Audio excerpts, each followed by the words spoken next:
The hallway was too quiet. No footsteps. No voices. Only the soft hum of the air conditioner.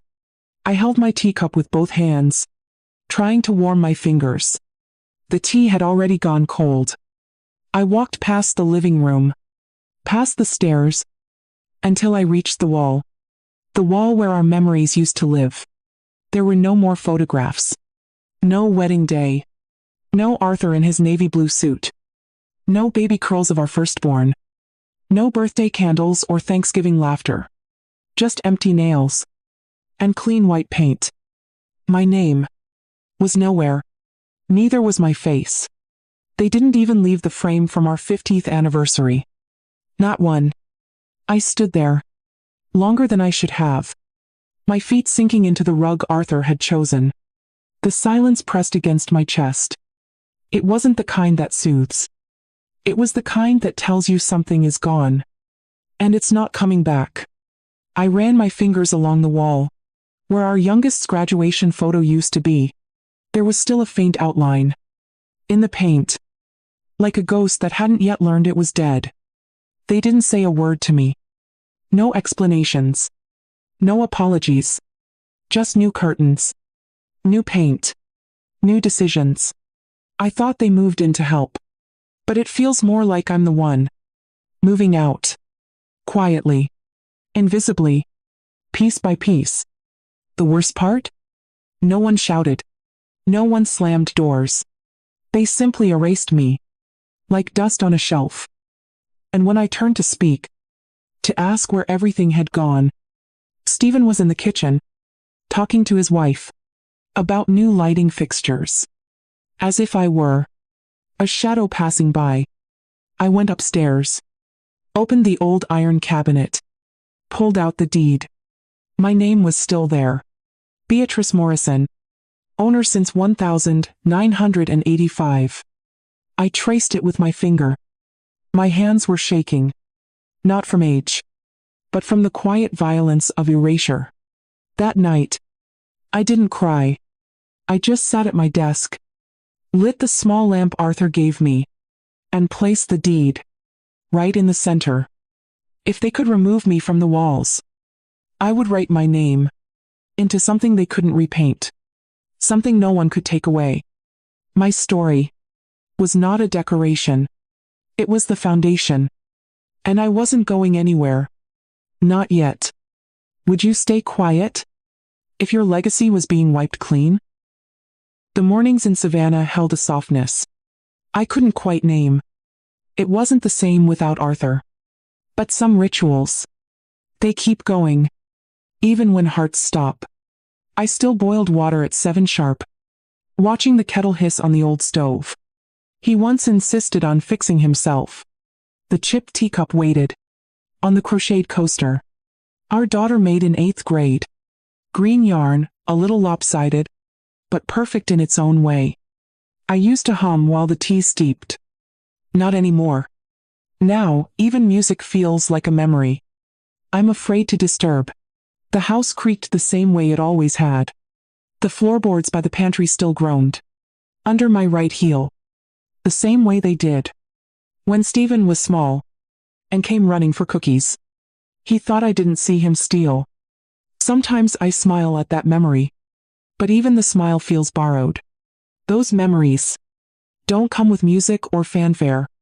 They just show up in the steam curling above a cup, in the click of a light switch, in the faint scent of lemon polish, still trapped in the wooden cabinets. But lately, those echoes were being drowned by silence. Stephen and Lynn moved in a year after Arthur passed. Said they wanted to help, to be close. I believed them. At first, it felt like family again. Laughter over dinners. Shoes by the door. Stephen bringing home pecan pie, just because it reminded him of his childhood. Lynn complimenting the old wainscoting in the hallway. For a moment, I thought maybe we'd be all right. Maybe grief could turn into a new kind of together. Then came the little changes. The floral curtains in the front room, replaced with gray linen. They're more neutral, Lynn said. The family photos came down. for reframing. But they never came back. The mantel now held abstract shapes. And a glass bowl. With polished stones. No birthdays. No faces. No laughter frozen in time. Just smooth surfaces. That said nothing. And remembered no one. One morning, I reached for my knitting basket. Gone. Replaced by a folded beige throw. That matched the couch. But meant nothing. It had no story. No scent of lavender sachets. No half-finished row of stitches. I could pick up again. On rainy afternoons. Minimal is restful. Lynn told me. Hand on my shoulder. Like I was the child. And she the keeper of calm. But I didn't feel rested. I felt erased. Bit by bit. Room by room. I started keeping small things in my room. An old scarf. A faded valentine from Arthur. The library name tag I wore for 29 years. My initials still smudged. From a spilled cup of coffee back in '94. Little proofs. That I was still here. Not just a guest. In the home I once built.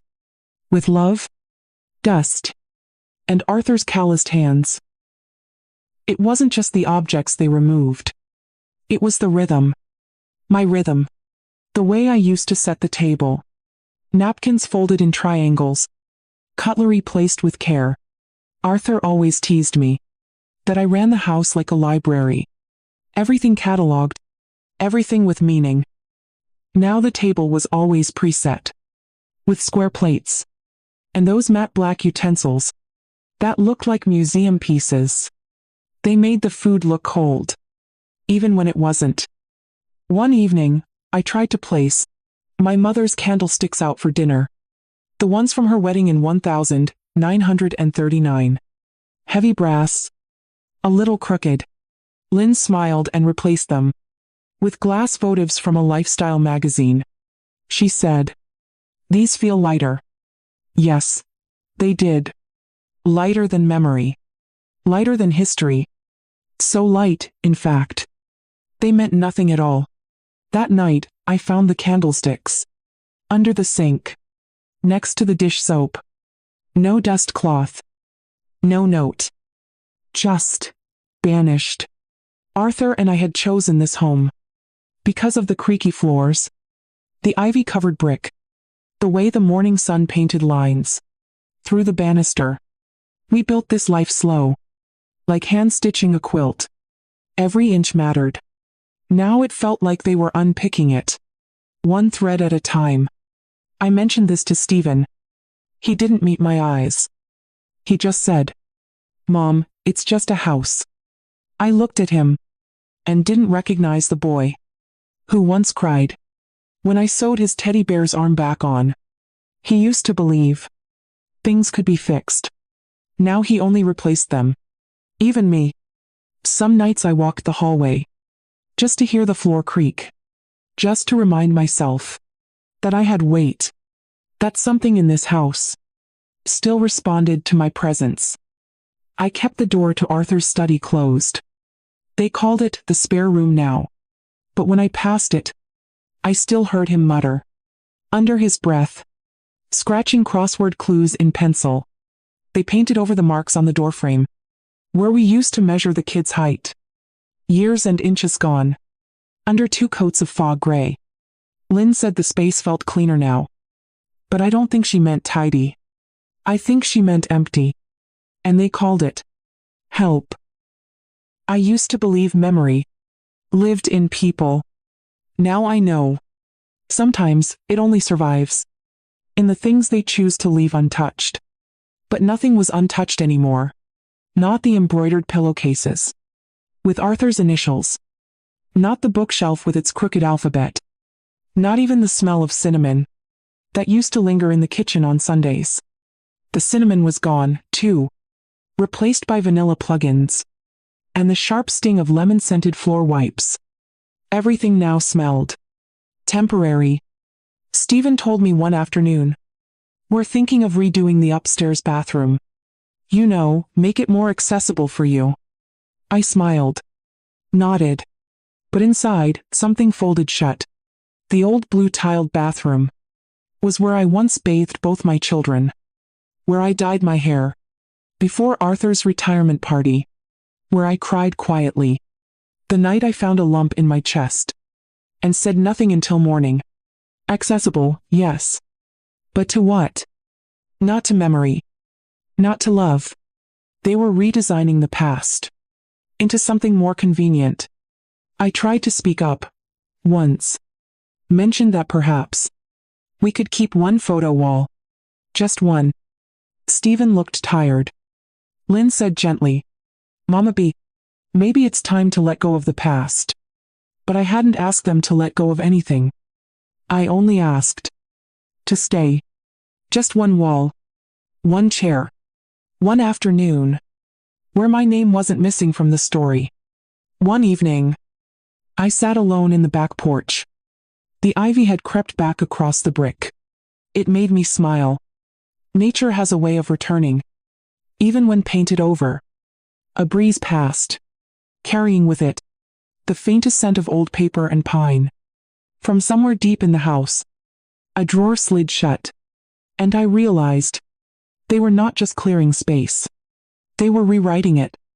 And maybe, without ever saying the words, they'd already decided. This house, I wouldn't remember me at all. That night, I folded my wedding dress back into its box, ran my fingers across the faded lace, and wondered, if your children decide you're no longer part of the picture, do you hang a new one yourself? Or do you quietly disappear with the frame? The first time I wasn't invited. They called it an oversight. Stephen said it casually, standing by the fridge, holding a bowl of cherries. Oh, did Lynn not mention Sarah's party? It was just a small thing. Lots of kids running around. Figured it might be too much. Too much. For me. Too much joy. Too much noise. Too much reminder that I was once the one who baked the cake and wrapped the presents. I said nothing. I nodded and swallowed something hard that had no taste, but sat heavy in my chest. For hours after that afternoon, I cleaned the silverware, not because it needed it, but because my hands needed a memory to hold on to. I remembered Sarah's 3rd birthday. She wore a daisy crown I made from the garden out back, her cheeks sticky with frosting, her laugh loud and free. Back then, they asked me to be in every photo. Now, they asked if I could give them space. They called it letting the younger ones lead. But it felt like being asked to step out of the frame, so the picture could look better. Even the way Lynn said it, gentle, polished, made it hard to argue. We're just trying to keep things simple, Mama B. You know how overstimulating big events can be. I didn't remember being fragile. I remembered being the one who organized every Christmas pageant at the church for 20 years, who stayed up late cutting paper snowflakes and hand-wrote every name tag for every cousin who showed up late and hungry. They used to say, nothing happens without Mama B. Now, everything happened without her. The next day, I passed by the living room and saw balloons, streamers, cake boxes in the trash. The laughter had already gone stale. The joy had been swept away before I ever knew it was there. But the quiet stayed. And I stood in it, beside an empty counter, holding a fork I hadn't been asked to set. Later that week, I overheard Lynn on the phone. Her voice was soft, but the hallway carried sound, in ways she must have forgotten. No, it's just us. Stephen's mom lives with us, but she mostly keeps to herself. I stood there, just outside the laundry room, holding a towel still warm from the dryer. Just us. As if I weren't standing in that house right then. As if breathing quietly made me invisible, enough to erase. I folded the towel, more slowly than usual. Pressed the seams, even though no one would see. The next morning, my chair at the kitchen table was gone, replaced by a high chair. Sarah had outgrown her booster. They needed the space, Stephen said. His tone was light, matter of fact. I nodded. There was another chair, of course. But it wasn't mine. Mine had a cushion. Arthur sewed shut after it split in '97. It creaked slightly when I leaned back, and I always meant to oil it, but never did. Now it was in the garage, or the attic, or nowhere. That night, I sat on the edge of the bed and looked at my hands. They used to hold so much. Children, books, groceries, stories, bruises, recipes. Arthur's heart, when he grew too tired to carry it alone. Now they folded towels and gripped porcelain mugs in rooms where no one asked what I was thinking. I wasn't angry, just hollow, like a photo with its colors faded. Still visible, but not important enough to hang. That weekend, they hosted dinner for some friends. I heard the laughter through the vent as I sat upstairs, reading the same page 3 times. Not one knock. Not one. Come join us. And maybe, they told themselves I preferred the quiet. Maybe.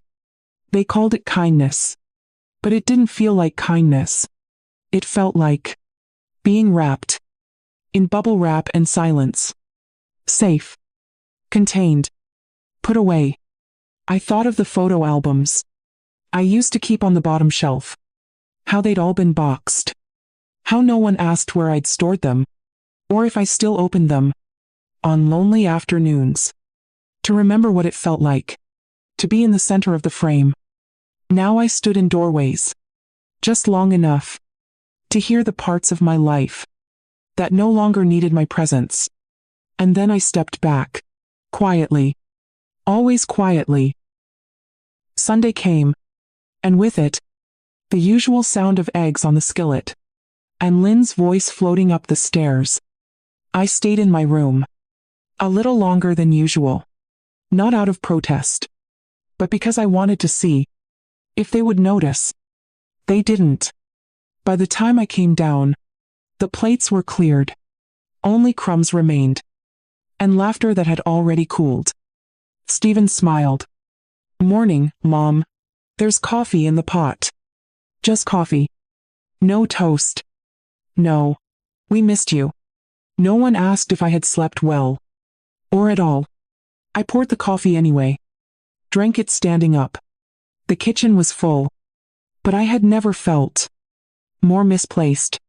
After breakfast, I opened the drawer by the pantry, looking for the small photo of Arthur I always kept near the spices. It was gone. Replaced by a label maker and a notepad titled Grocery List. I closed the drawer. Very slowly. My hand paused on the handle. A moment longer than needed. Outside, Sarah ran in the yard, her laughter rising over the grass. The same yard where I once planted hydrangeas. With Arthur in our first spring. Blue and thick-petaled. He said they reminded him of me. Beautiful but hard to forget. Those flowers had been pulled last year. To make room for the new grass. Grass grows fast. Memories take time. I turned back to the house and looked at the windows from the outside. There were no curtains now. Just clean panes. And sleek blinds that shut tight when pulled. They kept the sun out. And the past. That night, I went to the linen closet and pulled out the guest towels I'd embroidered with our initials. They were gone. Replaced with white. Unmarked. Impersonal. Stephen said they were easier to bleach. I never thought of life as something that needed to be scrubbed clean. I thought of it as something worth keeping, even with the stains. That evening, I sat by the stairwell and looked at the gallery wall. Frames of Sarah, Stephen and Lynn, a trip to the Grand Canyon. I wasn't part of. The space where my photo once hung was filled with a modern print. Mountains in grayscale. No faces. No names. Just shapes. And silence. Would you beg for a place? At their table? Or would you protect your own pride and walk away quietly? The envelope came on a Thursday. Thin. Ordinary. No drama in its weight.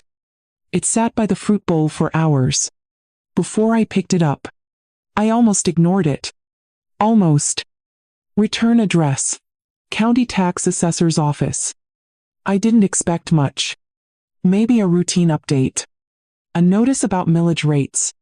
Or an error on the name spelling. But when I opened it, the words didn't hit me all at once. They crept in. Slowly. Like water under a door. Property ownership adjustment. My eyes scanned the page again. And again. The second line stopped me cold. New primary contact, Stephen Morrison. I blinked. Held the paper closer to the light. As if the truth might change. If read under the right lamp. I read it a third time. Then looked for my name. Buried near the bottom. Next to the word. Secondary. Secondary. The word made me flinch. It didn't say, removed. Didn't say revoked. Just. Secondary. Which, in a family, can mean everything. I sat down at the kitchen table. The same table Arthur and I had signed the original deed on. With a black fountain pen. And fingers that trembled from joy. We were so proud that day.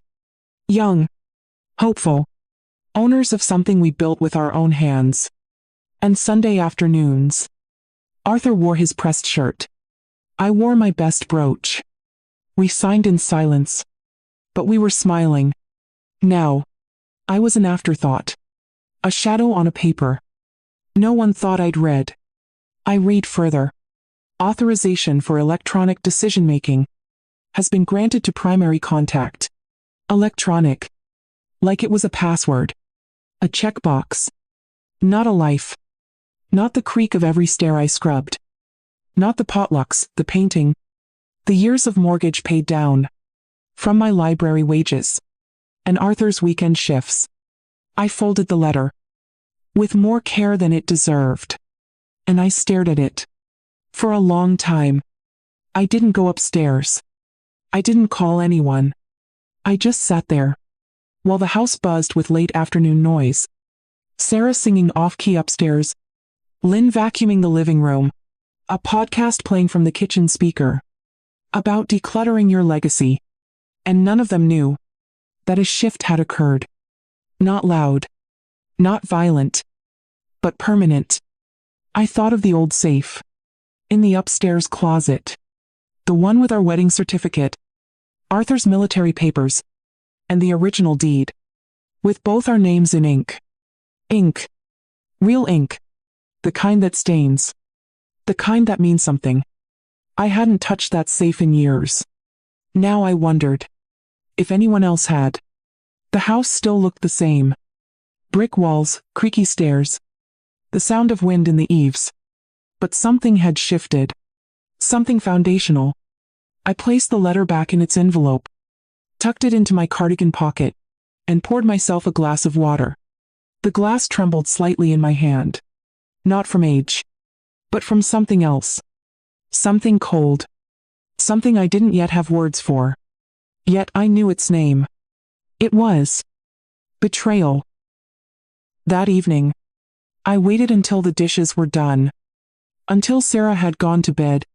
Until the house exhaled into silence. Stephen was by the kitchen sink, drying his hands with a checkered towel. I hadn't seen before. I held the envelope like it was nothing. But it weighed more than it should have. Stephen, I said, keeping my voice even. This came today. He turned, glanced at the envelope. And then at me. Oh, yeah, that. He spoke as if it were a flyer. Not a shifting of the ground. Beneath my feet. I meant to talk to you about it, he said. Putting the towel aside. It's just paperwork. makes things easier. Easier? For who? I asked, not raising my voice. Not yet. For everyone, he replied. We're already living here. Handling the bills, the upkeep. It just makes sense. Sense. I felt the floor steady itself beneath me. Or maybe it was me. Finding my spine again. And the deed? I asked. My namey authority? He rubbed the back of his neck. A gesture he used to do when he forgot his homework. In 6th grade. It's still there, he said. You're still on it. It's not like we took anything away. But they had. They had taken everything and left my name behind. Like a museum plaque. I never signed anything, I said. Careful with every word. Stephen nodded. It was just an internal update. No signature required for adding me. We didn't remove you. You're still part of it. Still part of it. Like a dusty vase. On a shelf no one dusts. He reached for a glass of water. Sipped. And added, almost casually. Lynn looked into it. If anything ever happened, God forbid. This way we can act quickly. My stomach tightened. Act quickly. As if grief could be managed. Through pre-filled forms. And online portals. As if love had a checkbox. Marked authorize. He smiled. That same calm smile I used to trust. I promise, Mom, he said. This is for everyone's benefit. But his voice felt far away. Like a call from another room. I didn't belong in. I didn't answer. I just folded the envelope back into my palm. Soft and crumpled now. And walked past him. Each step echoing louder than the words he'd chosen so carefully. And so coldly. That night, I couldn't sleep. I sat at the old secretary desk in my room. The one Arthur gave me. For our 10th anniversary. Its drawers still creaked. Wood swollen from Georgia, humidity. And time. I pulled out the manila folder. Where I'd kept every important document. Since 1985. Tax receipts. Mortgage statements. The original deed. Our names written side by side in black ink. Beatrice L. Morrison. And Arthur J. Morrison. No titles. No hierarchy. Just two people. Who built a home together. I laid the pages out carefully. Each one soft at the edges. The way paper ages. When it's been touched with purpose. And love. On the back of the folder. Was a small penciled note Arthur had written. Keep this close. They'll try to say it was never yours. I had forgotten about that. But he must have known something. About how people rewrite stories. With cleaner fonts. And simpler headlines. I looked at the current copy. The one from the envelope. Slick. Printed from a county portal. Void of texture. Void of feeling. My name was still there. Technically. But I wasn't part of the decision. I wasn't part of the conversation. Just copied. Like a shadow of consent. And in that moment, I felt something shift again. Not in the house. But in me. There's a certain grief. When you realize you're being preserved. But not respected. Acknowledged. But not included. Present. But no longer holding the key. Downstairs, I could hear the quiet rumble. Of the dishwasher. The clink of plates being arranged. Reordered. Even the china had found a new place. In this home. But I had not. I gathered the old papers. And tucked them back into the folder. Then I placed it in the bottom drawer. Beneath my journals. Beneath my wedding gloves. Beneath everything I still called mine. And I sat there. Under the soft yellow lamp. Wondering. If your life's work. Can be reassigned. With a single unchecked box. And the ones you love. Never thought to ask your permission. Is that just family business? Or is it a quiet kind of theft? I left the house on a Tuesday morning. Not with a suitcase. Not with a plan. Just my purse. And the folder Arthur once called our proof of love. No one saw me go. Stephen was at work. Lynn had taken Sarah to ballet. Even the neighbor's dog didn't bark. The air was thick with heat. The kind that clings to your skin, but never quite sinks in. The kind you grow up with, and still forget how heavy it can feel. I walked 3 blocks.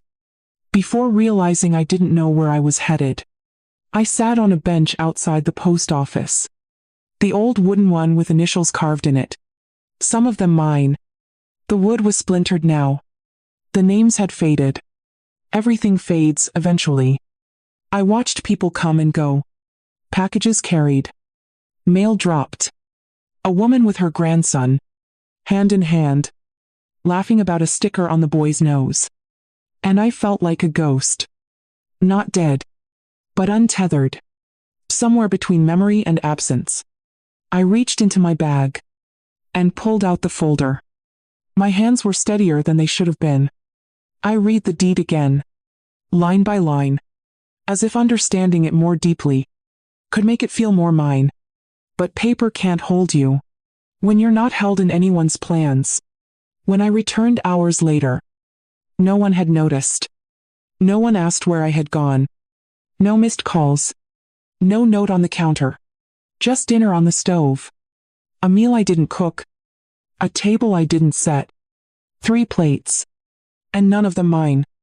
That night, I ate in the laundry room. On a folding chair. Next to the hum of the dryer. And the scent of fresh linen. That wasn't folded by my hands. I could have gone upstairs. Could have taken my place. But I didn't know where that was anymore. Was it the guest room? With the beige throw and white lamp? The attic where my boxes waited in the dark?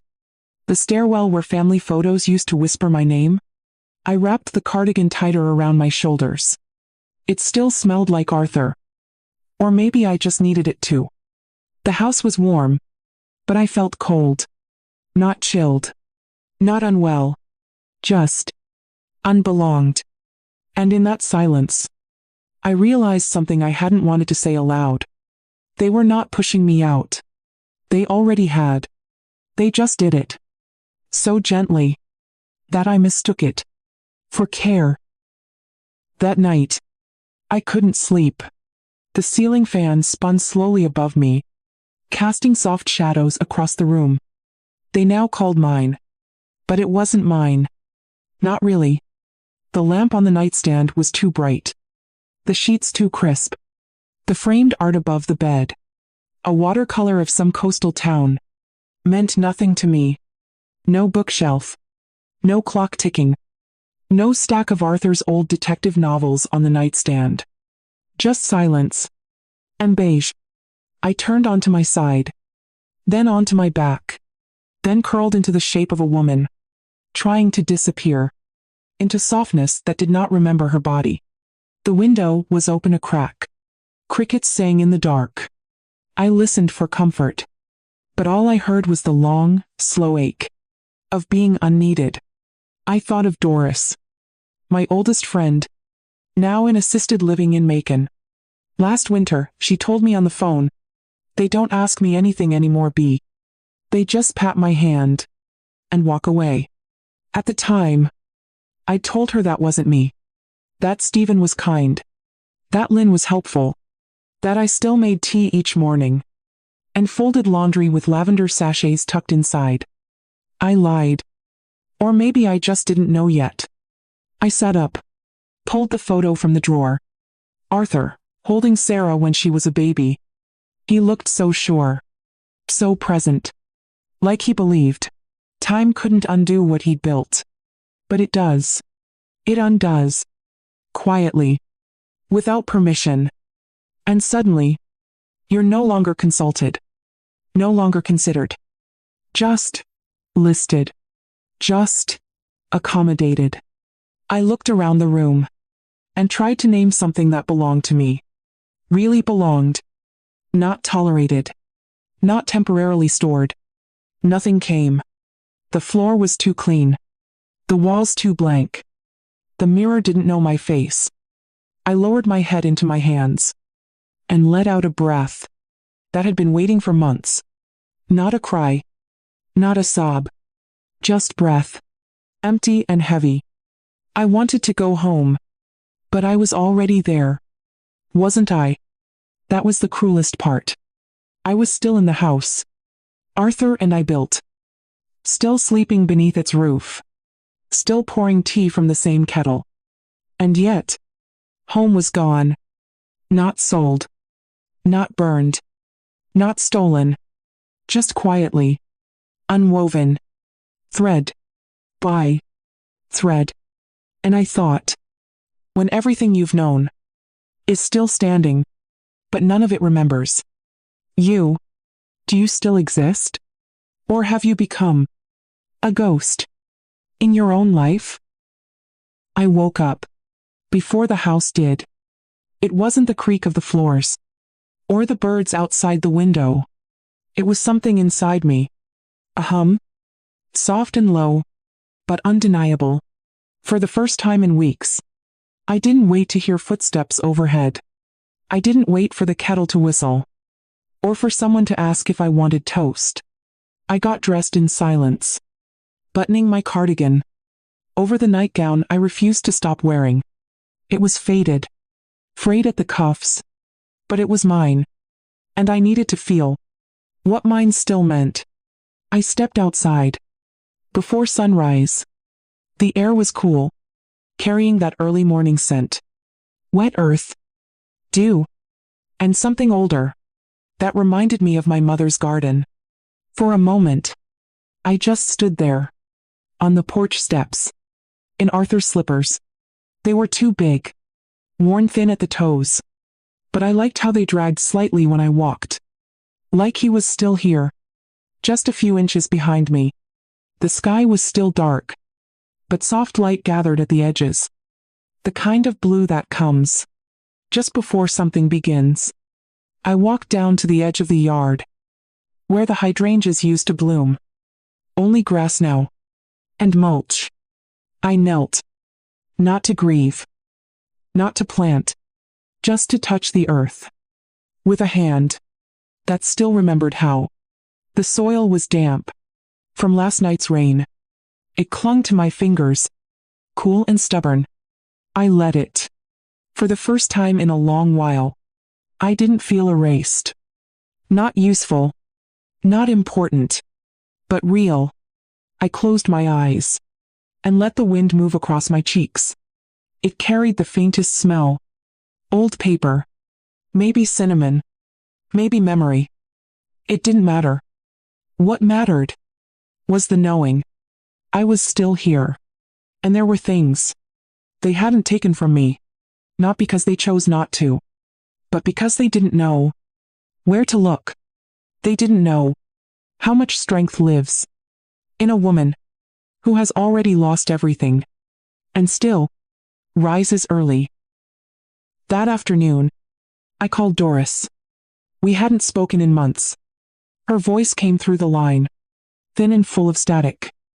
Like the world had to pass through too much just to reach us. But it still reached. "B," she said, then laughed softly. "I thought you'd forgotten me." I smiled. A real one. The kind that tugged at the corners, instead of just stretching skin. "Not a chance," I said. "I just got quiet for a while." Doris didn't ask why. She didn't need to. She'd been quiet too, ever since her son decided she deserved somewhere comfortable, and moved her into a place with wide hallways and no memories. We talked about little things at first. Her new neighbor who played gospel too loud. The nurses who didn't knock. Then, without meaning to, I told her everything. About the walls. The deed. The missing chair. The unspoken exile that arrived, dressed as convenience. She didn't interrupt. Just listened. Like someone who'd sat in the same silence and learned its vocabulary. Then she said, softly but firmly, "This will not be your story. And I froze. Not because I didn't believe her, but because, somewhere deep down, I had already begun to write. An ending I hated. The kind where you fade instead of fight. Her words clung to me. The rest of the day, they echoed in the clink of dishes, the hum of the fridge, the sound of Sarah laughing in a room I no longer entered. And later that night, when the house was still, and the only light came from my reading lamp, I pulled out the metal box from under my bed.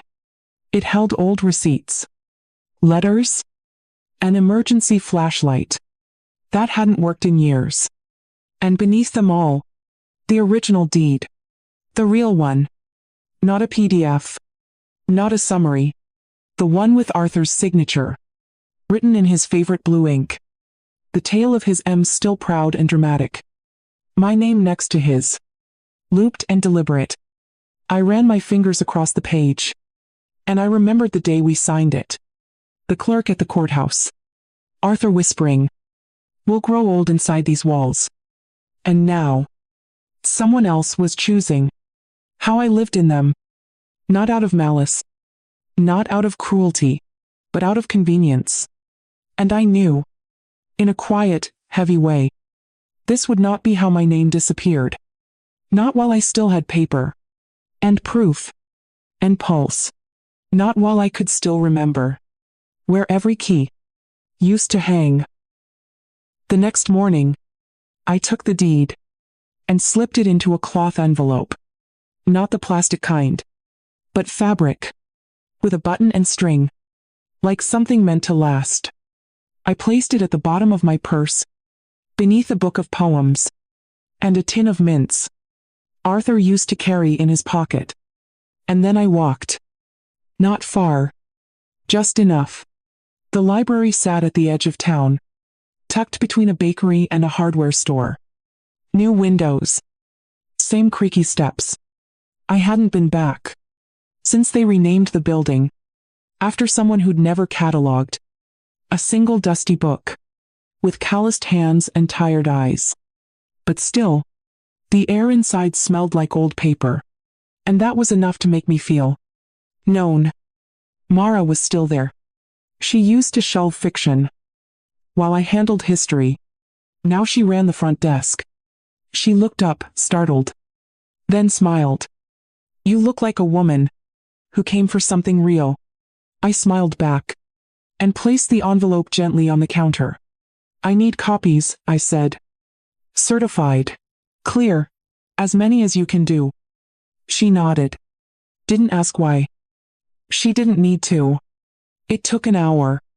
I sat near the window, watching bees hover in the planter box outside. When the stack was ready, she slid it across the desk, like something sacred. I ran my thumb along the top edge. So many copies. So much weight. It was the first time in weeks. I felt heavier. In a good way.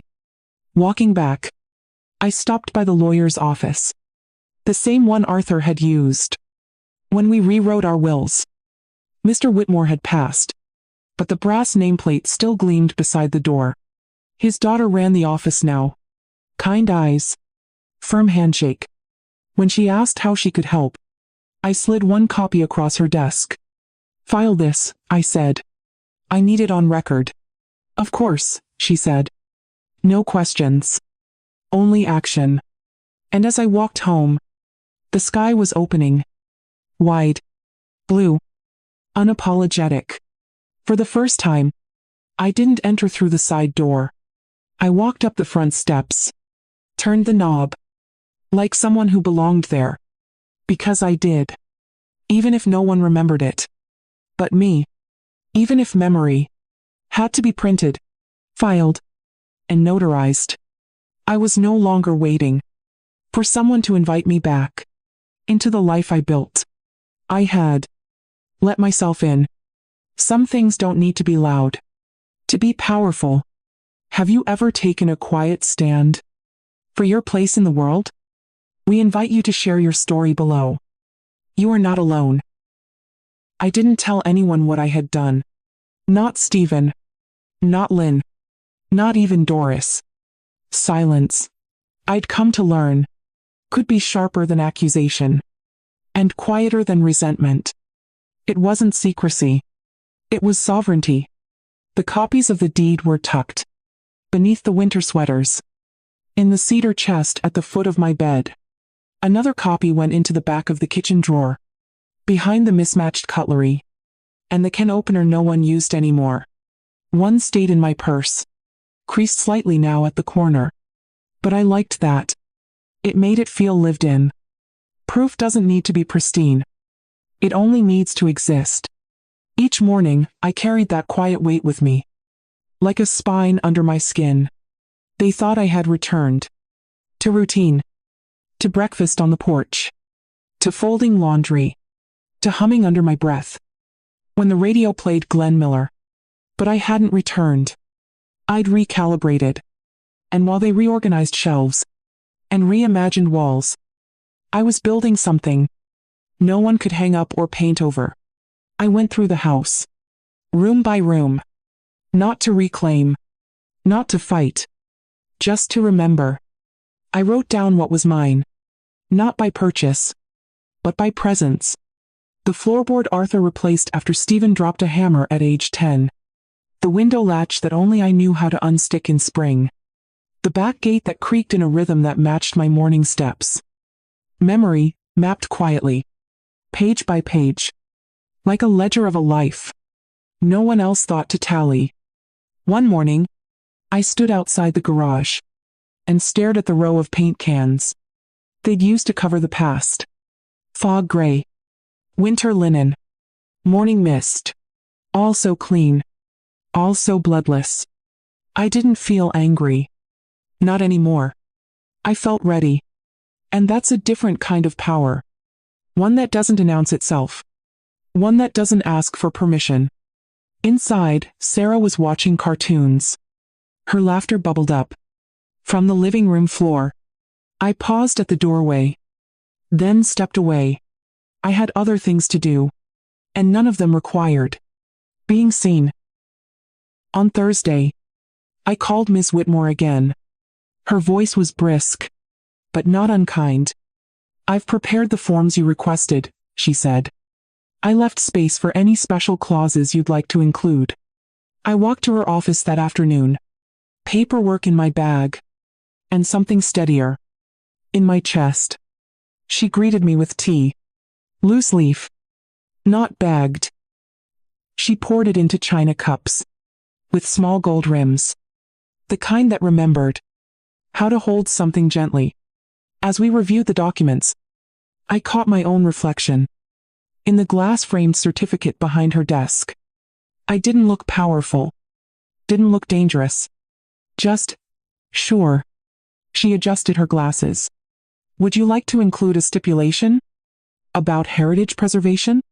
I nodded. "Include a clause that prevents any alterations to personal archives, photographs, or heirlooms without my written consent." Her pen stopped mid-sentence, then continued. "And the designation of legacy authority?" "Yes," I said quietly. "I want full discretion over all materials tied to family memory. Photo albums, journals, recordings, even furniture." She looked up. Not surprised. Just respectful. As if she understood that sometimes the law is the only place a woman can carve permanence after her name has been rubbed off the walls. We filed the amendments. Not dramatic. No raised voices. Just ink and intention. On the way home, I stopped by the print shop. I ordered 3 bound copies of the new documents. One for the safe. One for the lawyer. One for me. The clerk raised an eyebrow. "All this for home stuff?" I smiled. "Legacy stuff." He shrugged, tapped the keys, and asked if I wanted embossed covers. "Yes," I said. "Cream, with my full name." He asked how I wanted it written. I paused, then answered, slow and deliberate. "Beatrice Louise Morrison, custodian of memory." He looked at me, Not mockingly. Just a moment longer than expected. And maybe, in that pause, I was seen. Truly seen. When I got home, no one noticed the documents in my hand. No one asked where I'd been. Not Stephen. Not Lynn. Sarah ran up and hugged my knees. "Hi, Grandma." I hugged her back. Not because they taught her to love me, but because some things can't be undone by fresh paint or silence. Some things pass through the blood, quietly, but deeply. That night, after the dishes were done, and the house folded itself into sleep, I went to the closet and pulled out Arthur's old briefcase. Leather. Scratched. The clasp still stiff on one side. It smelled like cedar and tobacco. And the kind of resolve you carry when you know you've got something worth holding on to. I placed the bound documents inside. The copies, the amendments, the designation of memory authority. Each page warm, from the printer, but cold in its precision. It felt good. Not triumphant. Just clear. I added a photo. The one of me and Arthur, standing outside this very house. Smiling. 23 years old. Before the porch had railings.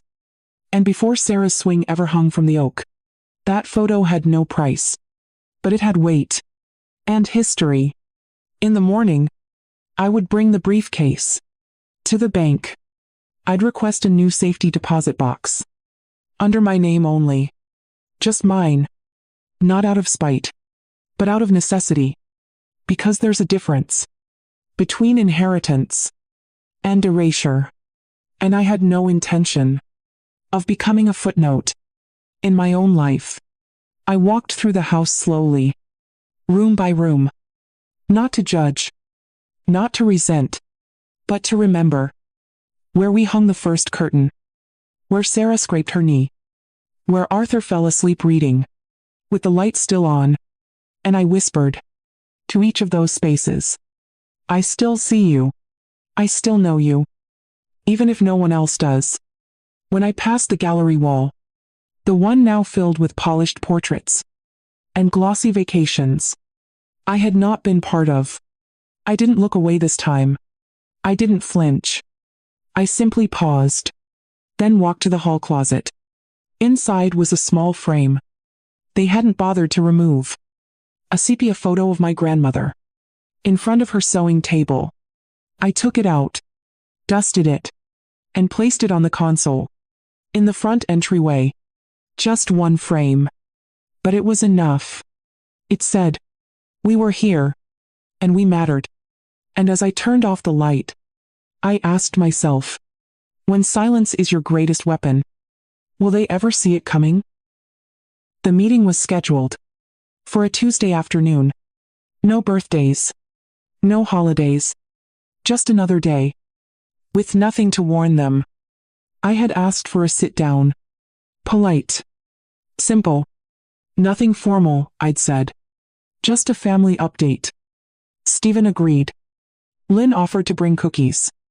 They thought I wanted to talk about Sarah's school. Or maybe my health insurance. No one suspected.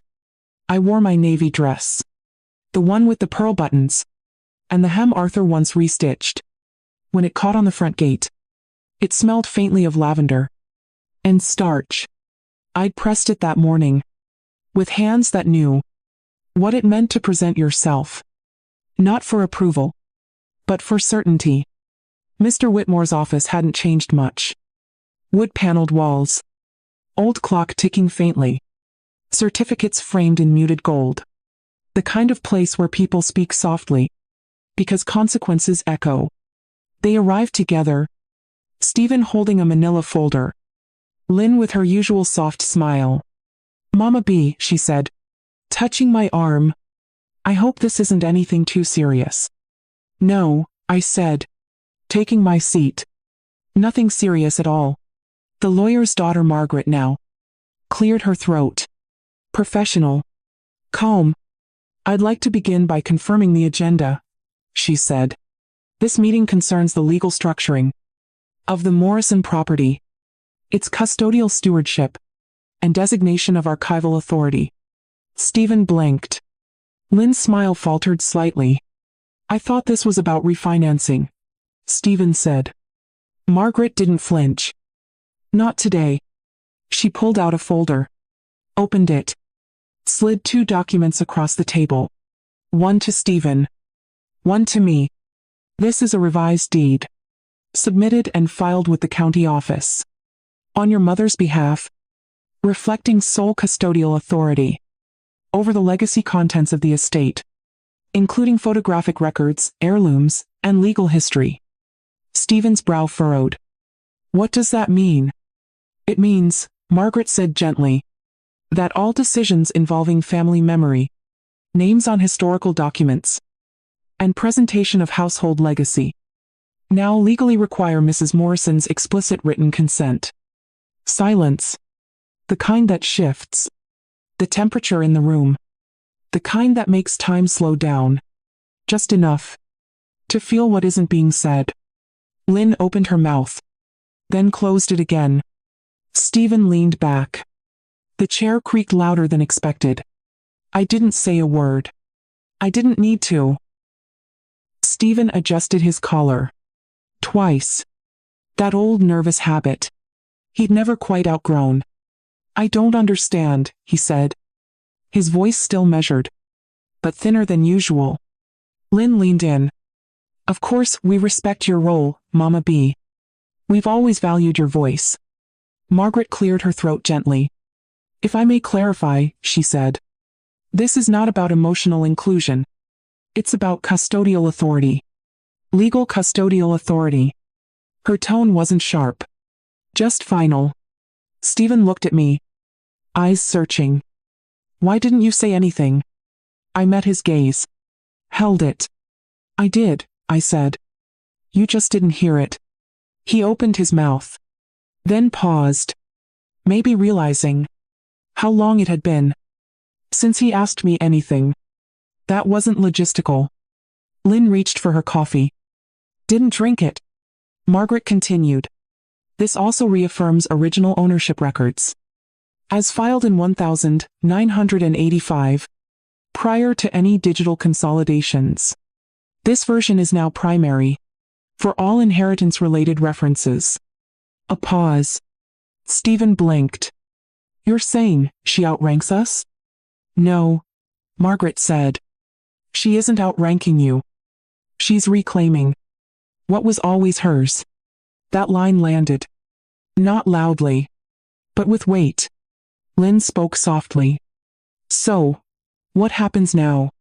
I finally answered. Nothing, I said. If you choose nothing.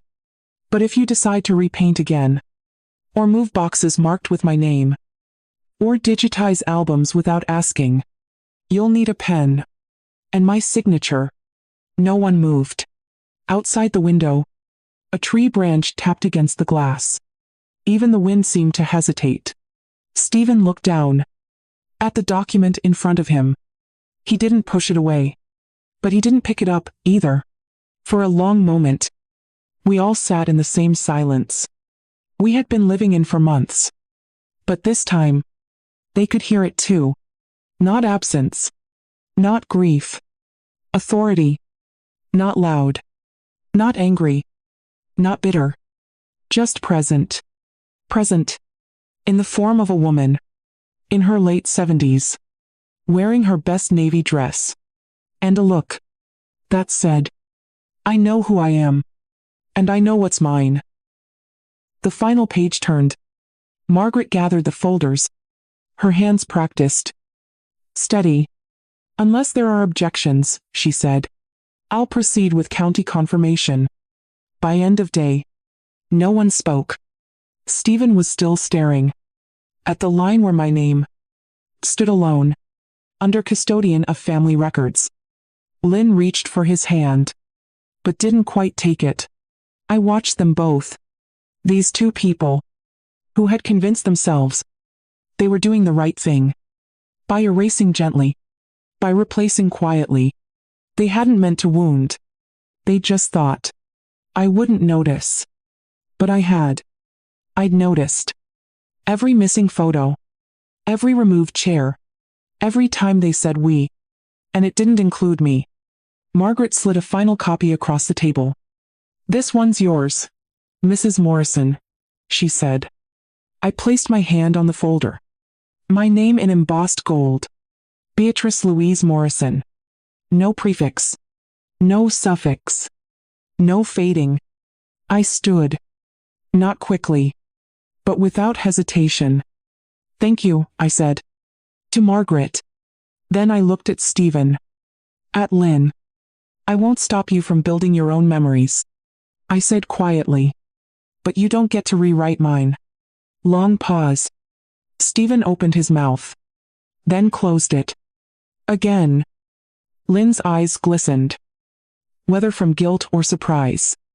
I couldn't tell. I didn't need to. The truth didn't need their approval. Only air. Only daylight. Only law. And now, it had all three. As I walked toward the door, the only sound was the soft closing of my folder, and the ticking of Mr. Whitmore's old clock. Every tick felt like a return. Not to power, but to place. The place I never truly left. Just one. They tried to reassign. In silence. Outside, the sun had shifted. Warm. Unapologetic. Like it had been waiting. For someone. To step back into it. I paused on the steps. Looked up at the sky. And thought. Is this justice? Or is it too quiet to count? What would you have done? The house didn't change after that. They still painted walls. Still rearranged furniture. Still ordered things online. With names I couldn't pronounce. But something had shifted. Not in them. In me. I stopped asking where they put the photo albums. I knew. Because now, they asked me. Before touching them. I didn't reclaim the living room. Didn't rehang my wedding portrait. Didn't insist on floral curtains or lace-trimmed towels. I just kept the key to the safe. Around my neck. Tucked beneath my blouse. Close to my heartbeat. I started keeping tea in the old tin again. The one with faded daisies.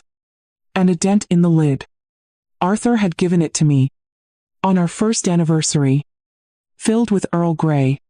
And promises we mostly kept. I brewed it slowly each morning. 1 sugar. No milk. I drank it by the window in the guest room. Still painted gray.